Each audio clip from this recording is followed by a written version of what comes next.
jeg vil anbefale dig at starte med at hoppe over på, det er P. P står for Program. Jeg plejer at kalde det for en ISO-prioritering.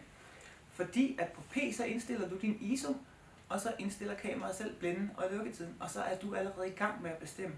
Og du vil se, at hvis du bare går ind og siger, jeg sætter den på ISO 640, og så går jeg ud og fotograferer, og så prøver du at tage et billede bagefter på auto, det giver en verden til forskel allerede nu, at dine billeder er altså blevet markant bedre, bare er at hoppe over på P, og bare at indstille ISO. Du behøver ikke engang at indstille blænden eller lukketiden, lad kameraet gøre det. Og så er du allerede i gang. Jeg vil sige, at rigtig mange starter på P, og det er et rigtig godt sted at starte. Så kommer den næste her. AV på Canon, og på Nikon hedder den bare A.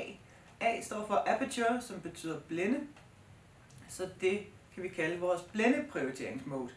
Her går vi ind og indstiller ISO'en og blænden, og lader kameraet vælge lukketiden.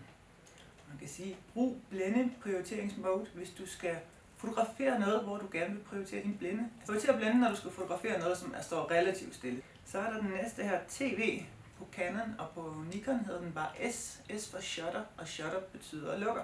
Så det er din lukketidsprioritering. Så på TV, der indstiller du din lukketid, og så tager kameraet blænden. Og jeg vil sige, brug lukketidsmode, hvis du skal fotografere noget, der går hurtigt. For eksempel sport. Og så er der jo M. Så er vi over på fuld manual. Og her indstiller du din ISO og din blænde og din lukketid.